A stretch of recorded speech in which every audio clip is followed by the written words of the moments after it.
El mensaje de hoy se llama Continuo Sacrificio sin Templo. Daniel capítulo 9, versículo 27. Daniel capítulo 9, versículo 27. Dice, y por otra semana confirmará el pacto con muchos.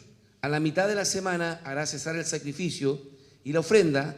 Después con la muchedumbre de las abominaciones vendrá el desolador, hasta que venga la consumación y lo que está determinado se derrame sobre el desolador. Vamos a orar. Señor, bendice tu palabra en esta mañana. Gracias, Padre amado, por ella, porque nos ilumina, porque es una antorcha para nuestras vidas, porque no estamos a ciegas. Tú nos dejaste un camino el cual seguir. Gracias por tu palabra, Dios amado. Señor, ayúdame, bendíceme. Yo necesito mucha fuerza en este minuto para exponer tu palabra. Dame inteligencia, sabiduría. No la tengo, la necesito, Señor, para poder explicar y para que mis hermanos tengan entendimiento y se puedan entender las cosas que estamos conversando. Te lo pido por Jesús. Amén. Miren, hermanos, para los que son nuevos en este lugar, la Biblia enseña que la humanidad tiene fecha de término. Hermano, esto no va a ser eterno. El mundo que tú conoces no es eterno. La Biblia enseña que este mundo más o menos tiene como 6.000 años, desde que el Señor hizo la tierra y el cielo, y contando todas las generaciones, la tierra tiene como 6.000 años. Cuando tú escuchas que los científicos hablan de millones de años, ellos no tienen cómo comprobarlo, solo su carbono 14, hermano, y sus pruebas, hermano, pero en realidad históricamente ellos no lo comprueban. Nosotros sí podemos comprobarlo históricamente porque la Biblia no es un libro solamente espiritual, es un libro histórico. Y desde que hubo el primer hombre hay fechas. La Biblia es tan... Mire, Dios es tan sabio que Él dijo que Adán vivió 900 y tantos años, me parece que 930. No me acuerdo cuántos años. Y el que le sigue vivió tantos años y tantos años y tantos años. Entonces nosotros vamos siguiendo la secuencia y nosotros podemos decir que hasta la fecha nosotros hemos vivido casi 6.000 años. Amén. Y como les dije el otro día, la Biblia dice que el tiempo ya no será más. La Biblia establece que hay un tiempo del fin. ¿Cuándo? ¿Cuándo? Si el pastor, los canutos siempre han hablado del fin y no pasa nada. Bueno, pero las cosas que están pasando ahora en el mundo son las que indican que viene el fin. Las cosas que están pasando ahora, lo que estamos viendo en el mundo, indican que hay un fin. Especialmente de que Israel haya nuevamente surgido como nación en el 1948. Recuerden que Israel por 2000 años no tuvo nación. Hermano, mire, piensen, en el año 70 después de Cristo, ¿están aquí? En el año 70 después de Cristo, o sea, casi 2000 años atrás, hermano, la nación de Israel desapareció, fue esparcida por todo el mundo. Los romanos entraron a Jerusalén y destruyeron todo, hasta el templo. Y ahí Israel desaparece, hermano, es esparcida por todo el mundo y se cumplen las profecías del Antiguo Testamento donde Dios les dijo, yo los voy a castigar, porque ustedes han sido infieles, yo los voy a castigar y los voy a esparcir por todo el mundo. Eso se cumplió. Pero después de 2000 años, Israel vuelve a surgir. Eso, hermano, es increíble. Hermano, ¿qué raza nuevamente después de 2000 años vuelve a surgir? Eso no existe en el mundo, hermano.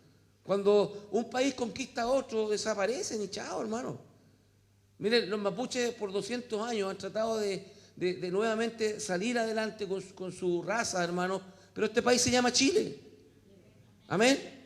Este país se llama Chile, ellos también son chilenos, aunque no lo quieran reconocer. Pero los judíos, después de 2000 años, vuelven a surgir como nación. Y eso también es una profecía que está ahí en Isaías capítulo 66, me parece que el versículo 7, donde Dios hace una pregunta: ¿podrá una nación nacer en un día? Sí, porque Israel en un día fue proclamado como nación por las Naciones Unidas, hermano. Y eso es una señal clara de que estamos en el último tiempo. Amén. Jesús dijo, no pasará esta generación hasta que todas estas cosas acontezcan. Y ya Israel cumplió 77 años desde que fue proclamado como nación.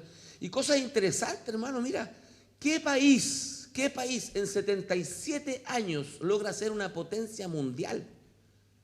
O sea, piensa tú, hermano, mira, Israel le está haciendo la guerra ¿a cuántos países hoy en día, hermano? Y la tecnología y la ciencia y la economía que tiene Israel en 77 años es un milagro, hermano. Dios está con Israel, hermano. Y Dios bendiga a Israel, hermano. Y nosotros tenemos que estar del lado correcto, ¿cierto? Estamos en los últimos tiempos, hermano. Esto se va a acabar en cualquier momento. ¿Cuándo? ¿Cuándo comienza el fin? ¿Cuándo comienza el fin? Volvamos a Daniel 9:27. Dice, por otra semana. Cuando dice otra semana, está hablando de 7 años. 7 años. Y por otra semana, esta es la última semana de la humanidad. Son 7 años. Confirmará el pacto con muchos. ¿Qué va a pasar? Tiene que haber un pacto de paz. Tiene que haber un pacto de paz. Lo hemos dicho 1000 veces. Entonces, cuando usted vea que hay paz en Medio Oriente, sobre todo, y más bien dicho en todo el mundo, porque esto tiene que ser en todo el mundo, en este tiempo, cuando digan hay paz, hermano, esto comenzó. Esto ya comenzó. Hemos estudiado la profecía, hermano, minuciosamente, demostrando primero que la semana de Daniel no es toda la ira de Dios. Mire, aquí hay una cosa que yo tengo que siempre recalcar. Los pretribulacionistas enseñan que Cristo puede venir hoy, que Cristo puede venir en cualquier momento. Ya yo no creo eso. Yo no veo eso en la Biblia. La Biblia no enseña eso. No hay versículos que enseñen eso, hermano, en la Biblia. No hay versículos que digan Cristo vuelve en este tiempo. No hay, no existe, hermano. Ahora, nosotros hemos demostrado, hermano, que esta semana, estos últimos 7 años, no son la ira de Dios. Porque ahí está el punto. Los pretribulacionistas enseñan que esta última semana es toda la ira de Dios. Le llaman la tribulación y la gran tribulación. Y eso no está escrito en la Biblia, eso no sale en la Biblia, hermano. No hay versículos que digan que los 7 años Dios le llama la ira de Dios o la gran tribulación. ¿Ok, amén? Ahora, ellos dicen, lo que pasa es que Dios a nosotros no nos ha puesto para ira. Sí, yo estoy de acuerdo. Entonces, ¿dónde se caen ellos? Donde dicen que los 7 años son la ira de Dios, pero no es verdad, hermano. Quiero que vayan a 1 Tesalonicenses capítulo 9. Dios no nos ha prometido librarnos del gobierno del anticristo. Eso no está en la Biblia, hermano. Dios nos ha prometido librarnos de la ira de Dios. Mire, voy a volver atrás. Todo está marcado por una última semana. ¿Cuándo comienza esa última semana, que son 7 años en realidad? La semana tiene 7 días. El simbolismo no es una semana, pero en realidad son 7 años. ¿Cuándo comienza esos últimos 7 años? Con un pacto de paz. Amén. Ahora, en ese tiempo va a gobernar un hombre que es el anticristo. Y los pretribulacionistas enseñan de que como el anticristo es el que empieza a gobernar, ya es tribulación. Ya va a haber un dolor, hermano. Pero eso no es cierto. ¿Qué nos prometió Dios a nosotros? 1 Tesalonicenses 5:9. Dice, porque no nos ha puesto Dios para ira, sino para alcanzar salvación por medio de ¿qué? De nuestro Señor Jesucristo. Pero ¿dónde está el error? Ellos hablan de que la ira de Dios es todo la semana, todos los 7 años. Eso es falso. La ira de Dios es la que cae al final. Todo esto comienza con un pacto de paz que es proclamado por el anticristo. Y viene la paz. Va a haber paz en todo el mundo. Y como dice el versículo en Daniel 9:27, a la mitad de la semana comienza la gran tribulación. Porque dice, y por otra semana confirmará el pacto con muchos, Daniel 9:27, y a la mitad de la semana, hay que ser literal. Tenemos que ser literales, la Biblia me lo está diciendo, ¿para qué voy a andar inventando cosas? ¿Cómo comienza esto? Con un pacto de paz. Y luego dice, y a la mitad de la semana, a la mitad, hará cesar el sacrificio y la ofrenda. ¿Quién? El anticristo. Está hablando de un hombre. Después, con la muchedumbre de las abominaciones, vendrá el desolador, el que va a destruir todo, el anticristo. Hasta que venga la consumación y lo que está determinado se derrame sobre él desolador. Entonces, lo primero que tenemos que establecer, hermano, es que queda muy poco y que todo esto va a comenzar con un tratado de paz. Hermano, se está luchando por un tratado de paz en este minuto, hermano. Se está luchando, se escucha mucho eso de un tratado de paz, un tratado de paz. Donald Trump está tratando que la paz, hermano. Pero eso no va a ocurrir sin que primero haya una tremenda guerra. Va a haber algo grande, grande. Porque la Biblia en Daniel capítulo 8 dice que el occidente tiene que aplastar al oriente. Y aunque ellos se piensen que son muy grandes, cuando hablamos del oriente hablamos especialmente de Irán, hablamos de Rusia, hablamos de China, hablamos de Turquía, del Líbano, hablamos de todos los países que están ahí, que son amigos, ¿ya? Pero aunque ellos sientan que ellos tienen todo el poder, la Biblia enseña que del occidente, o sea, desde estos lados, desde el otro lado, desde Europa, desde Estados Unidos, ellos van a aplastar al oriente. Eso enseña. Y ahí va a venir la paz. Hermano, eso podría ocurrir en cualquier momento si hoy en día las guerras son rápidas. Oye, en 12 días los países quedaron devastados, ¿no? ¿Sí o no? Con todos los misiles que tiraron, hermano, en un día queda la escoba. Con el poder que hay hoy en día no se necesita una guerra de días, de años, de semanas, ¿cierto? Ahora, miren este versículo, Apocalipsis 7:10. Apocalipsis 7:10. Esto es una introducción a lo que realmente yo quiero decir, ¿eh? Apocalipsis 7:10. Sigamos con el tema de los pretribulacionistas. Recuerden que los pretribulacionistas dicen que Cristo puede venir ahora, en cualquier momento. Yo creo que no, es imposible, porque primero se tienen que cumplir algunas cosas que lo dice en forma literal la Biblia, en forma literal. En primer lugar, nosotros cuando comiencen estos 7 años, hermanos, eso no es la ira de Dios.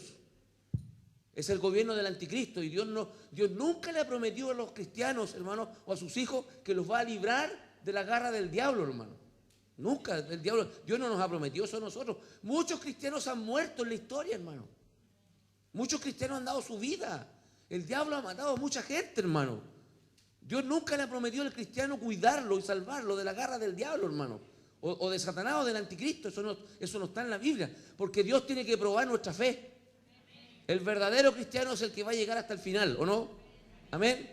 Apocalipsis capítulo 7, versículo 10. Atención con este versículo, porque este versículo es el caballito de batalla de los pretribulacionistas. Dicen: por cuanto has guardado la palabra de mi paciencia, yo también te guardaré de la hora de la prueba que ha de venir sobre el mundo entero, para probar que a los que moran sobre la tierra.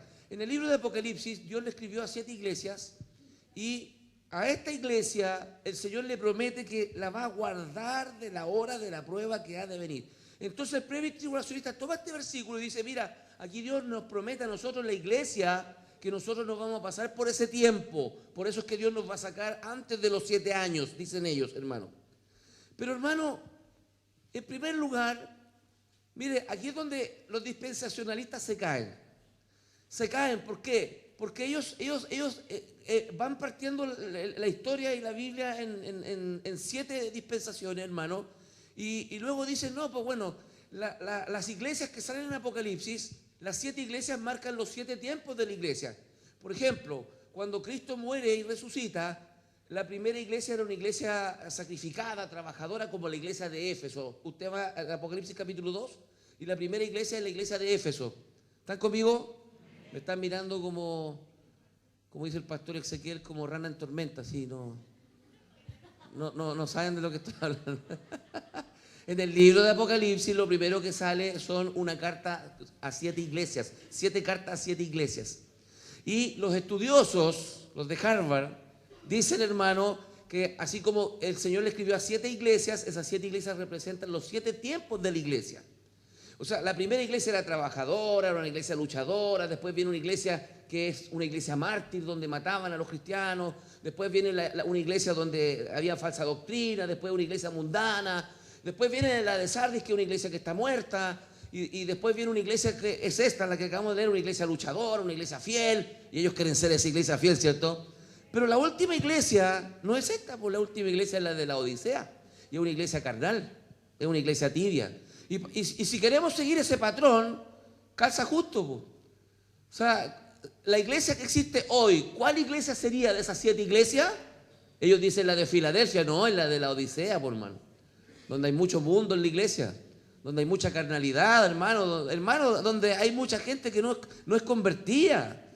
Por eso es que el Señor a esa iglesia, en Apocalipsis capítulo 3, le dice: he aquí yo estoy a la puerta y llamo, si alguno oye mi voz, yo entraré a él y cenaré con él y él conmigo. Porque es una iglesia que tiene a Dios afuera. Es una iglesia de mentira en el fondo, hermano. Pero ellos, para respaldar su teología, ellos dicen: no, pero es que como Dios le prometió a la iglesia de Filadelfia que le iba a guardar sobre la hora de la prueba que iba a venir sobre el mundo entero, entonces esa promesa es para la iglesia de ahora, para que no pasen por esos 7 años. Pero si yo sigo ese mismo patrón, si yo quiero seguir ese mismo patrón, en Apocalipsis 2:22, mire lo que el Señor le dice a la otra iglesia, porque son 7 iglesias, no es una iglesia nomás. Mire, Apocalipsis 2:22. Esto también el Señor se lo dijo a una de las mismas iglesias que le escribió. Le dice: he aquí, yo arrojo en cama y en gran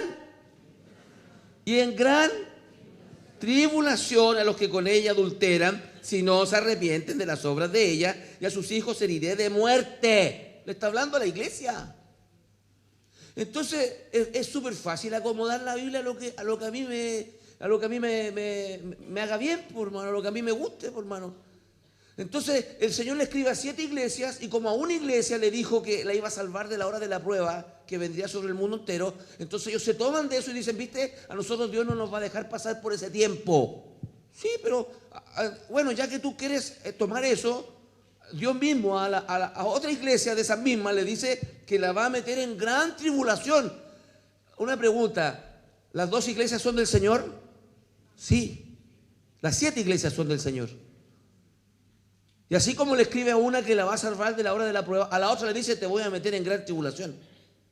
¿Me entienden o no? Entonces la forma de pensar y de hacer el estudio está mal hecho. Porque si yo voy a aplicar una regla para una cosa, entonces esa misma regla la tengo que aplicar para todo, por hermano. Pero la misma Biblia dice aquí que el Señor la va a arrojar en gran tribulación. Ellos dicen: no, pero es que esa iglesia era la iglesia mundana, la iglesia carnal. Pero mire, en Apocalipsis 2:10, el Señor le dice lo mismo a una buena iglesia. Porque esta es una buena iglesia, la que vamos a ver ahora. Era la iglesia de Esmirna, la iglesia sufrida. ¿Están aprendiendo o no? Hermano, cuando tú te metes en este tema, tú lo disfrutas. Se disfruta mucho. Porque estamos aprendiendo cosas que Dios no se las revela a cualquier persona.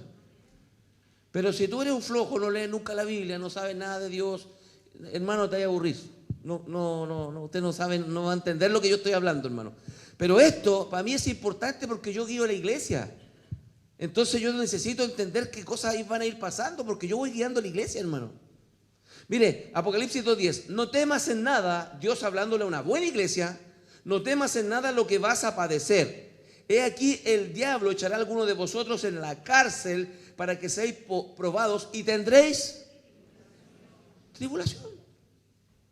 Y tendréis tribulación. No, es que nosotros no estamos puestos para eso. Mentira, hermano.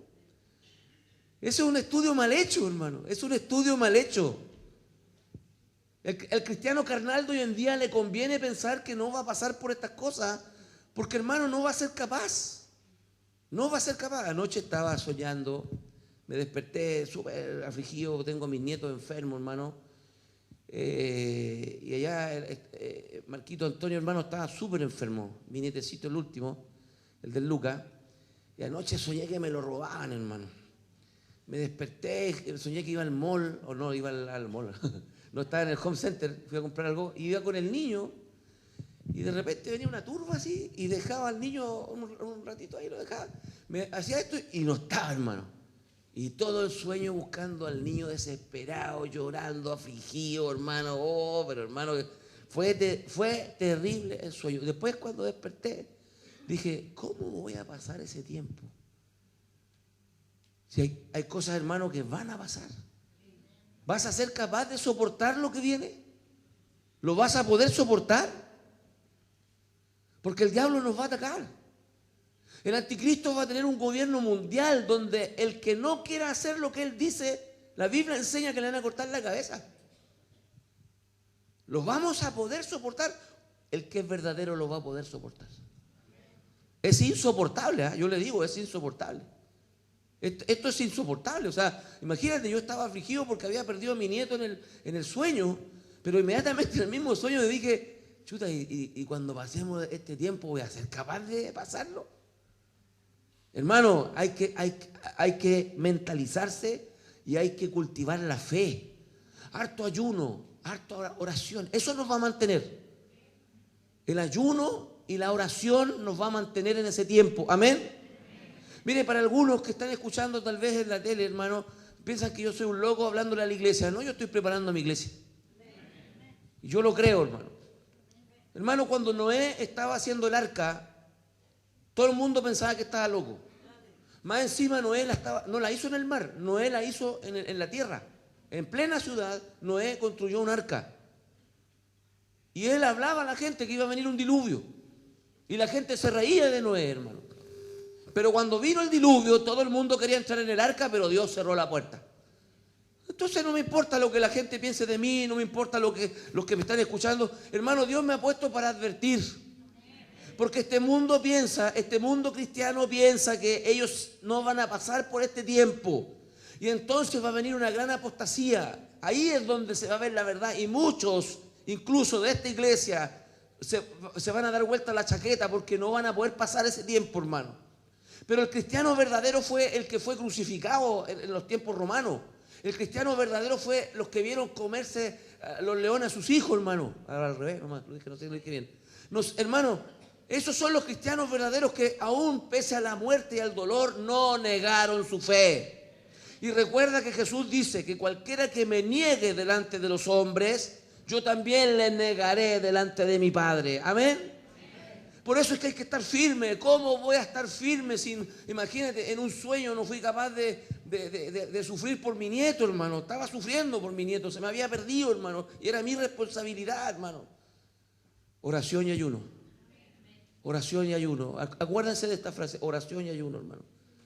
Va a haber un tiempo, hermano, en que vamos a tener que darle duro a la oración, al ayuno, hermanito. Porque necesitamos crecer en el espíritu. Y la única forma de crecer en el espíritu es a través de la oración y el ayuno. No hay otra forma, hermano. La palabra. Leer mucha palabra, hermano. Mire, yo estoy haciendo un estudio, yo sé que algunos no entienden nada porque son nuevos, hermano. Yo me acuerdo cuando llegué a la iglesia, me acuerdo que dijeron que Cristo venía. Oh, yo nunca había escuchado que Cristo venía de nuevo, hermano. Para mí fue una tremenda noticia, hermano. El pastor por primera vez dijo, Cristo viene. ¿En serio? Dije yo. ¿Verdad? Para mí fue una noticia espectacular, hermano. Y me metí en ese tema, hasta el día de hoy me metí en ese tema. Por eso creo lo que creo, hermano. Porque me metí tanto en el tema, hermano. He estudiado tanto este tema. He escuchado a tantas personas, distintas posiciones, que al final yo llego a mi propia conclusión. Y fíjese que mi conclusión es literal. Yo no ando acomodando las cosas y de que esto aquí, esto acá. No, hermano. Yo leo y digo, esto dice. Fíjense lo que les acabo de enseñar esta mañana. Los pretribulacionistas dicen que como Dios le prometió a la iglesia de Filadelfia que la iba a guardar de la hora de la prueba que iba a venir sobre el mundo entero, que no dice lo que es, porque no dice lo que es, amén. Ellos dicen, no, es que eso se trata de los 7 años. No, algunos dicen que esto se trata de cuando el anticristo marca a todo el mundo. Y eso es a la mitad. Eso es a la mitad. Pero así como ellos se agarran de esto, yo les digo, bueno, ya, usemos su forma de interpretar la Biblia. Usemos su forma de interpretar la Biblia. Ya, a esa iglesia Dios le promete que la va a librar, pero a la otra no, pues le promete que van a pasar por gran tribulación. ¿De cuál me agarro? ¿De cuál a cuál le hago caso? ¿De la que me conviene? Eso es ser tonto, por hermano. Perdóneme, pero eso es ser tonto, porque yo quiero salvar mi vida, ¿sí o no? O sea, si yo veo que viene un maremoto, hermano, y yo no hago caso y digo, no, así no va a pasar nada, yo mismo voy a sufrir, pues. Entonces a mí me conviene saber la verdad. A mí mismo me conviene saber lo que realmente va a pasar. Por eso estamos estudiando lo que estamos estudiando, ¿cierto? Entonces, para seguir en el tema, alguien podría decir que la iglesia de Tiatira, a esta que se le promete que va a pasar por gran tribulación, no corresponde a la última iglesia. Pero esta iglesia tiene el mismo problema de la iglesia actual. Son 7 iglesias. En Apocalipsis hay 7 iglesias. Éfeso, Esmirna, Pérgamo, Tiatira, Sardis, Filadelfia, Laodicea. Los dispensacionalistas, que son los pretribulacionistas, que son la mayoría, ellos dicen que, hermano, que las iglesias representan los tiempos de la iglesia. Entonces, ellos dicen, ¿viste? Entonces, nosotros estamos en la última iglesia. Y yo creo que sí estamos en la última iglesia, porque es la iglesia tibia. Es la iglesia de cultos. Hermano, a ustedes les cuesta llegar a un culto, hermano. Los cristianos de antes vivían todos los días en el templo. Estaba parado delante ahí, algunas familias llegaron tarde a la iglesia, hermano. Viven súper cerca. Yo digo, pero eso es una falta de respeto al Señor, hermano. Están acostumbrados a llegar tarde a la iglesia, hermano. Yo hablé la semana pasada con una persona que vive aquí en la parcela, que no está viniendo a la iglesia. Yo les pedí que se fueran. Le dije, hermano, no los quiero acá. Son buenas personas, son buenos hermanos, pero no vienen a la iglesia. Yo le dije, hermano, quiero que sepa que yo quiero que se vaya de acá. No, porque es una falta de respeto. O sea, si tú vives acá y no vienes a la iglesia, estás deshonrando a Dios, porque esto es de Dios. Hermano, no puede ser que lleguemos tarde a la iglesia y van a pasar por ese tiempo. Van a andar puro entregando a los hermanos nomás, hermano. Entonces, alguien podría decir que la iglesia de Tiatira no corresponde a la última iglesia, porque me parece que es la cuarta. Pero esta iglesia tiene el mismo problema de la iglesia actual. Es una iglesia impura que dejó entrar el pecado y el mundo. Además, la iglesia de Esmirna, que es la anterior, ¿cierto? No es una mala iglesia, es una iglesia fiel, pero aún así el Señor le dijo que tendría tribulación. Pero nos gusta pensar que la promesa a Filadelfia es para la última iglesia, siendo que la última iglesia es la de la Odisea, la cual es la más carnal, como la iglesia de ahora. Y a esta iglesia Dios le ha prometido librarla de nada. A la iglesia de la Odisea, que correspondería a nuestras iglesias de hoy en día, Dios no le ha prometido librarla de nada, hermano. Entonces, hay que prepararnos, ¿no? Amén. Hay que prepararnos. Ahora, hermano, ¿qué estamos esperando nosotros? ¿Qué estamos esperando nosotros? Un tratado de paz. Estamos esperando un tratado de paz. Eso estamos esperando. Amén. Con el tratado de paz, ¿qué tiene que venir? ¿Qué tendría que pasar junto al tratado de paz? Cosas que tienen que pasar, de acuerdo a lo que hemos leído, Daniel 9:27. ¿Ah? Hablen fuerte. Sí, al anticristo, obviamente. El anticristo es el que va a proclamar este tratado de paz. Esto va a ser tan increíble, hermano. Los cristianos van a ver este tratado de paz, van a ver al hombre que ha proclamado el tratado de paz y no van a creer que estamos en los 7 años. Y no van a creer, hermano, porque ellos siguen esperando que Cristo venga antes. Esto yo lo encuentro tirado a las mechas, hermano. Estamos esperando entonces un tratado de paz, pero junto con el tratado de paz, ¿qué tiene que pasar? Para nosotros vamos a ver que es el anticristo. Pero ¿qué otra cosa ocurre juntamente con el tratado de paz? ¿Ah? El continuo sacrificio. El continuo sacrificio, excelente. Eso es lo que también tiene que ocurrir. El continuo sacrificio. Levanten la mano, honestamente, los que no saben lo que es el continuo sacrificio. Levanten su mano.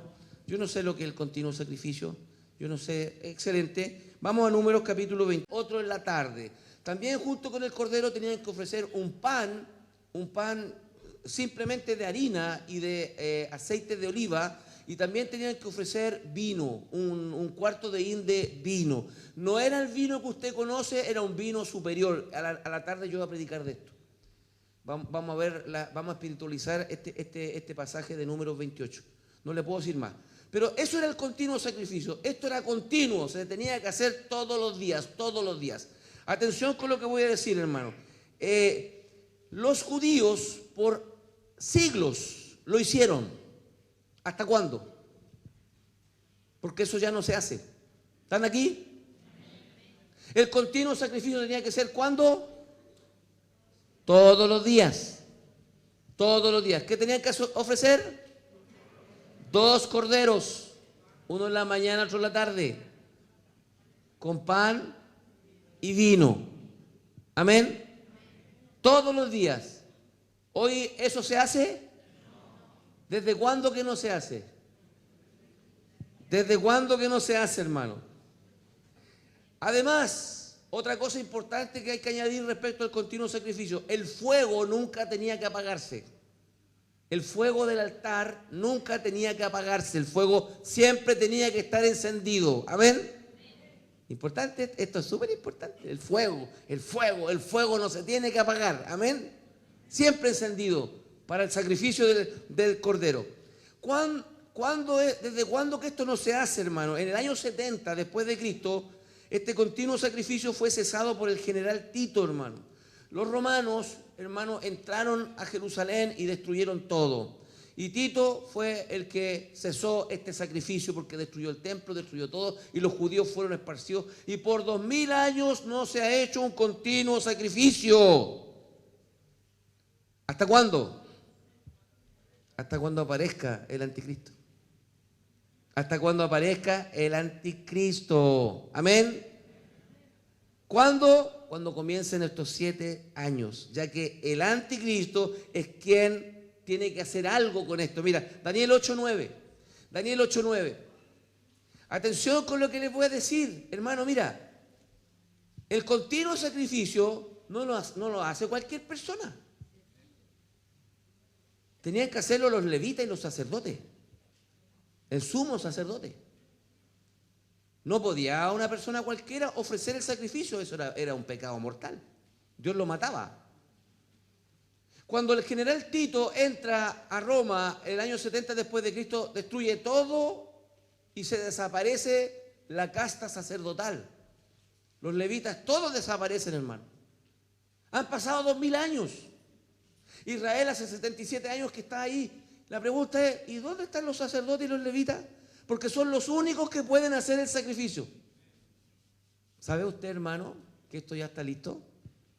Es más, ya está el nombre del sumo sacerdote. El sumo sacerdote se llama Baruch. Y todo está listo. Los levitas están listos. Tienen todo, tienen el altar, tienen todo listo para empezar el continuo sacrificio. Aún no lo han empezado.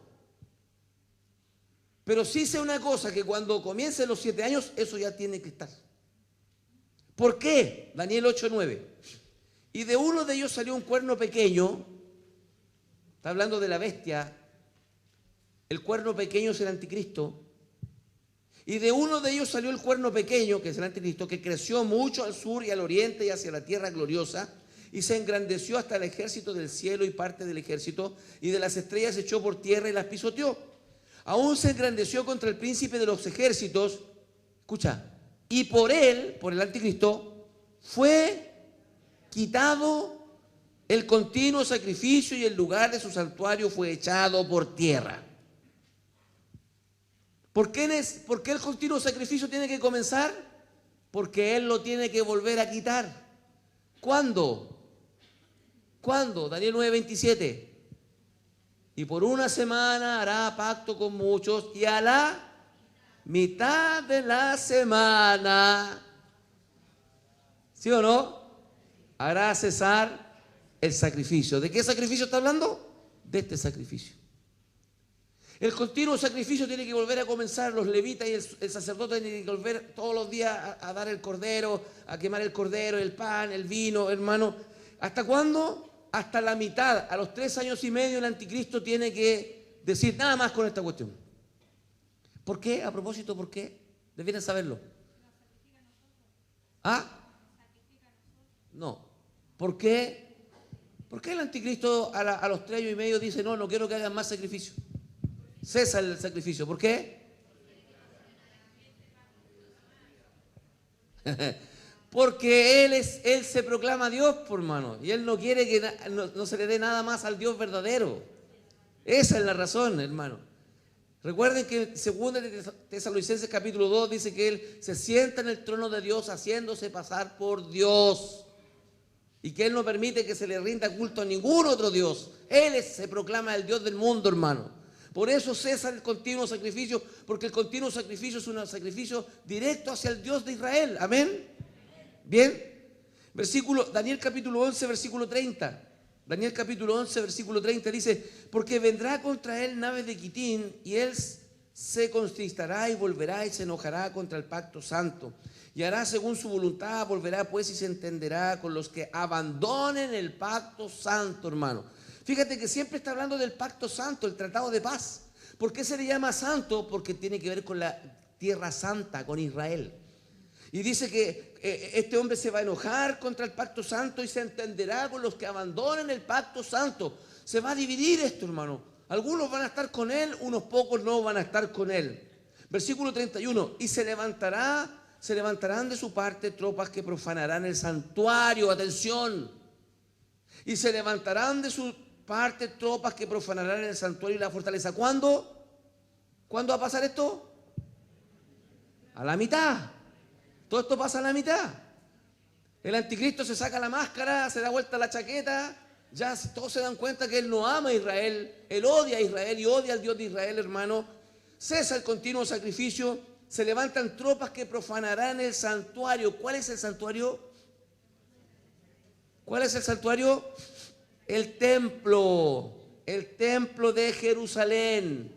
Y quitará el continuo sacrificio y pondrá la abominación desoladora.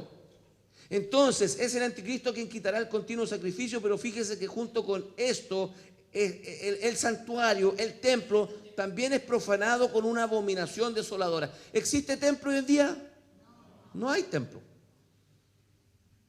Entonces los pastores dicen: no, mientras no se haga un templo yo estoy tranquilo. Pero aquí viene una pregunta que es la pregunta de este mensaje.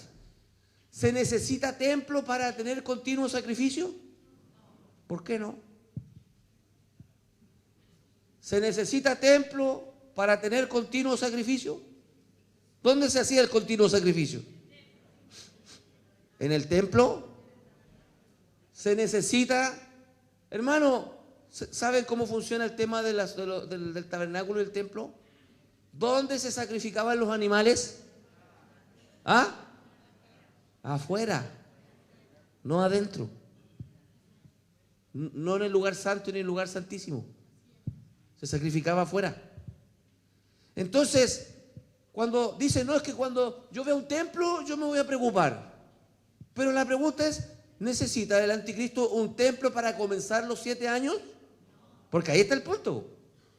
Mire, le quiero leer de 2 Timoteo 2:3. Dice: nadie os engañe en ninguna manera, porque no vendrá el anticristo sin que antes venga la apostasía y se manifieste el hombre de pecado, el hijo de perdición, el cual se opone y se levanta contra todo lo que se llama Dios o es objeto de culto, tanto que se sienta en el templo de Dios como Dios, haciéndose pasar por Dios. En estos versículos se señala todo lo que el anticristo hará cuando se vuelva contra el tratado de paz o pacto santo. Quitará el continuo sacrificio, profanará el templo, pondrá una abominación en el templo, la abominación desoladora, y se sentará en el trono de Dios, haciéndose pasar por Dios, o sea, el templo. Entonces, ¿qué se necesita de acuerdo a lo que hemos leído para que comience este periodo final de la humanidad de 7 años? ¿Qué necesitamos? ¿Qué tenemos que mirar nosotros? Primero que nada, escuchen esto es lo más importante. Aquí pongan mucha atención. ¿Qué necesitamos ahora en este minuto para entender estas cosas, para que pase todo esto? Lo primero que necesitamos es una guerra que involucre a Israel y a todos sus enemigos. Una guerra tremenda. ¿Amén? Necesitamos una guerra. Porque para que venga la paz, primero tiene que haber guerra. Hermano amado, el 7 de octubre del año pasado, del antepasado, yo tengo problemas con eso, comenzó Israel a tener guerra. El grupo Hamás invadió el territorio de Israel, ¿cierto? Mataron a más de 1.500 personas y se llevaron rehenes. Y ahí comenzó una guerra con Israel. Ahí recién, fue el 7 de octubre del año pasado, ¿cierto? ¿O del antepasado? Yo no me acuerdo ya, hermano, pero hermano, comenzó hace poco. Y todo lo que está pasando ahora viene de hace 1 año o 2 años. Yo no me acuerdo la fecha exactamente. Sé que es 7 de octubre. ¿Del 24? Ah, del 2023, hace 2 años. Pero no es nada, pues hace 2 años. Y allá en el Medio Oriente están en guerra, Israel está en guerra, hermano. ¿Qué necesitamos nosotros para que se comiencen a cumplir estas cosas? Una tremenda guerra, una guerra más grande que esta. Por eso es que Daniel 8 se tiene que cumplir, de que el carnero ataca y después el macho cabrío lo destruye. Eso nosotros tenemos que estar atentos, hermano, porque ahí va a comenzar un tratado de paz. ¿Qué necesitamos? Una guerra que involucre a Israel y a sus enemigos. Un superhombre que tenga mucho poder. Hermano, todos los presidentes se jactan de su poder, pero ¿quién se jacta de un poder mundial? Mire, el Lula da Silva se llama el del Brasil, corrupto, porquería ese hermano, gallo malo ese, estos comunistas son una lacra para este mundo, hermano. Destruyen países, hermano, se roban la plata, hermano, y abusan de la pobreza, hermano. Y como el pobre es ignorante y no tiene estudio, solamente se guía por el dolor y se guía por la rebeldía, por la soberbia, termina votando por ellos porque ellos dicen que aman a los pobres y son los que le roban a los pobres, hermano. Estados Unidos le puso un embargo, o no, le puso un arancel a Brasil, parece por el tema de la comida, no me acuerdo cómo se llama esto. Ya, pero el Lula, este gallo dijo, no, esto nos da lo mismo, dijo. Nosotros somos un país soberano y a nosotros nos da lo mismo. Y él aparece en la palestra jactándose de su autoridad como presidente de Brasil.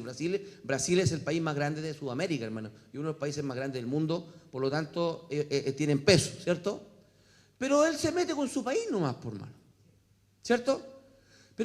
Pero este superhombre, el que yo le estoy hablando, es un hombre que tiene poder mundial. Mire, es que hay uno solo, hermano. Hay uno solo, si no hay 2 ni 3, hay uno solo. Mire, cuando Donald Trump asume el poder, ahora el 20 de enero de este año, hermano mío, él dejó la escoba. Estados Unidos con la Unión Europea eran amigos. Asume Donald Trump y dice, no, pues ya no los vamos a defender más. Ya no los vamos a defender más, ahora ustedes van a tener que defenderse solitos. Y por primera vez después de muchos años hay una división entre Estados Unidos y Europa, hermano. Y más encima Donald Trump está con esto de los aranceles que a medio mundo le subió los impuestos, hermano. Perjudica directamente a la Unión Europea, que son sus aliados. Y después este loco hace una cuestión que yo lo encuentro ya tremendo. Se mete en la Unión Europea después de todo eso y después de que divide todo y dice, ahora todos ustedes tienen que poner más plata para comprar más armamento. Una pregunta, ¿a quién se los compran? ¿Quién es el mayor vendedor de armas del mundo, hermano? El Donald Trump, hermano, reúne a todos los presidentes de la Unión Europea y dice, y ahora ustedes tienen que comprar más armas. Este tipo es increíble el poder que tiene. Y le aguantaron, por mano. Y los países de la Unión Europea tuvieron que poner más plata para comprar más armamento. Y en este minuto lo único que se escucha en Europa y en ese lugar del mundo es la Tercera Guerra Mundial, y están todos muertos de miedo, hermano, porque se viene la Guerra Mundial. ¿Quién los va a defender? Donald Trump. Donald Trump, hermano. ¿Qué se necesita para comenzar esta última semana de Daniel? Un tratado de paz, un superhombre que tenga mucho poder, un tratado de paz, un gobierno mundial. Un gobierno mundial. Necesitamos los levitas y sacerdotes que estén listos para comenzar los sacrificios y necesitamos un continuo sacrificio. Pero, ¿se necesita un templo? Se necesita un templo porque todo el mundo dice que sí. Mientras no se haga un templo, nosotros quedémonos tranquilos. Pero mire, el otro día un hermano de la iglesia, Gerson te llama, ¿cierto? ¿Dónde está? No me acuerdo el nombre del hermano. ¿Gerson? Jason, andaba cerca. Gerson, no, Jason. El de martes 13, Jason. Me mostró este versículo y yo lo escuché genial, hermano. Qué bueno que hay gente en la iglesia que estudia la palabra, hermano. Este cabrón estudia mucho la palabra, hermano, se acerca a mí, hemos conversado, me dice, pastor, yo también estoy metido en la misma y me dijo, mire, ¿ha visto este versículo? Y Dios a través de él me iluminó, hermano. ¿Se necesita templo para comenzar todo esto? Esdras capítulo 3. El templo se ha destruido 2 veces, ¿o no? Sí, pues 2 veces. Sí, se ha destruido 2 veces. El primer templo lo hizo Salomón. Amén. Fue destruido. Nabucodonosor, Babilonia. Y luego fue nuevamente construido en el tiempo de Esdras, Zorobabel y, ¿cómo se llama el otro libro? Nehemías. Se demoraron 46 años en hacer el templo. Y los judíos fueron llevados por Nabucodonosor a Babilonia. Esto es el lado de Irak, por si acaso. Irak. Entonces, eso era Babilonia. Vino el rey Nabucodonosor. Dios castiga a Israel porque siempre se portaban mal. Traen a Nabucodonosor y se llevan a todos para allá y destruyen nuevamente Jerusalén y destruyen todo. Pero Dios, como es fiel y cumple sus promesas, dijo que después de 70 años los iba a volver a su tierra y se iba a reconstruir todo. Se cumplen los 70 años y el rey Ciro ordena de que el pueblo vuelva a Israel y que vuelvan a reconstruir el templo. Ellos vuelven a su tierra. Se demoraron 46 años en reconstruir el templo, pero mire lo que pasó con el continuo sacrificio. Cuando llegó el mes séptimo, volvieron a Jerusalén. Cuando llegó el mes séptimo y estando los hijos de Israel ya establecidos en las ciudades, se juntó el pueblo como un solo hombre en Jerusalén. Entonces se levantaron Jesúa, hijo de Josadac, y sus hermanos los sacerdotes, y Zorobabel, hijo de Salatiel, y sus hermanos, y edificaron el altar. ¿Qué fue lo primero que edificaron? El altar del Dios de Israel para ofrecer sobre él holocaustos, como está escrito en la ley de Moisés, varón de Dios. Regresa el pueblo de Israel a su tierra, no tienen templo porque fue destruido. ¿Y qué es lo primero que fabrican? El altar de Dios. ¿Por qué el altar de Dios? Porque ese es el lugar del continuo sacrificio. Celebraron asimismo fiestas solemnes de los tabernáculos, como está escrito, y holocaustos cada día, por orden conforme al rito, cada cosa en su día. Además de esto, el holocausto continuo, las nuevas lunas y todas las fiestas solemnes de Jehová y todo sacrificio espontáneo, toda ofrenda voluntaria a Jehová. Desde el primer día del mes séptimo comenzaron a ofrecer holocaustos a Jehová, pero los cimientos del templo de Jehová no se habían echado todavía. Es decir, no se necesita un templo para comenzar el continuo sacrificio, como pasó aquí en el pueblo de Israel cuando Esdras comienza con esto, hermano. No se necesita. ¿Cuándo se necesita que haya templo? A la mitad. Por lo tanto, si hoy, por ejemplo, se firmara un tratado de paz, nosotros sabemos que comenzamos los 7 años y antes de los 3 años y medio tendría que hacerse el templo. ¿Cuánto se demoran hoy en día en hacer algo, hermano? Nada, por hermano. En 6 meses tienen todo construido, hermano. Por lo tanto, para aquellas personas que están esperando un templo para decir, ya, esto comenzó, están equivocados. Solamente lo que se necesita es un continuo sacrificio. Y para un continuo sacrificio, ¿qué es lo que tenemos que tener? Levitas, sacerdotes, un tratado de paz. Lo único que falta en este minuto es el tratado de paz. El tratado de paz. Y hermano, Medio Oriente quiere tratado de paz. Medio Oriente quiere tratado de paz. Estamos al borde, ¿o no? Amén. Esta es la prueba bíblica que no se necesita templo para comenzar con los sacrificios. El templo se necesita a la mitad de los 7 años para que el anticristo haga lo suyo desde ese lugar. Póngase de pie, hermano. Pastor, ¿qué va a pasar con las iglesias? Si usted tiene razón, pastor, ¿qué va a pasar con las iglesias? La iglesia está esperando que Cristo venga ahora. Y la iglesia está convencida de que no va a pasar este tiempo de los 7 años del libro de Daniel. Mire, quiero que aprendan una cosa. Ya no le digan más tribulación a los 7 años. No caigamos en la trampa que nos han puesto. En las iglesias cuando dicen, el tiempo de la tribulación, los 7 años. No, mentira. Los 7 años no son la tribulación. Los 7 años son el gobierno del anticristo. Y los 7 años son la semana de Daniel. Eso es bíblico. Ahí estamos hablando en forma bíblica. Sáquese de su boca y de su mente que los 7 años son la tribulación y la gran tribulación. Mentira. Porque ahí está el engaño y ahí es donde todo se pierde acá adentro. Pastor, ¿qué va a pasar con las iglesias? Hermano mío, Dios siempre nos va a probar. Y en las iglesias hay gente que no es convertida. En las iglesias hay personas que no conocen a Jesús, hermano. Mira, hermano, qué importante para mí es llegar temprano a la iglesia, hermano. Usted dice, pastor, usted vive aquí mismo. No siempre viví en la iglesia, hermano. Yo vivía muy lejos de la iglesia. Y para mí era tan importante llegar temprano a la iglesia, hermano. ¿Sabe por qué? Porque yo no quiero deshonrar a Dios. Yo quiero honrar a Dios, siempre honrar a Dios, hermano. Mire, casi todos los pastores que yo conozco ya no usan la corbata. Cuando llegamos a Iquique, los de Iquique ya no usaban corbata, la están usando ahora por nosotros. Tuvimos una reunión y yo me dijeron, pastor, ¿para qué usa corbata? Les di duro con la cuestión de la corbata. Le dije, hermano mío, el sacerdote no se sacaba sus vestimentas. El sacerdote tenía que siempre tener sus vestimentas para demostrar que era un hombre diferente. Mire, para mí sería tan fácil como muchos pastores que yo conozco de años venir con ropa de calle y ponerme aquí pero yo no lo hago, hermano, porque yo quiero honrar a Dios. Tengo miedo, tengo temor de Dios. Quiero honrarlo. Todas esas son señales de que soy un convertido.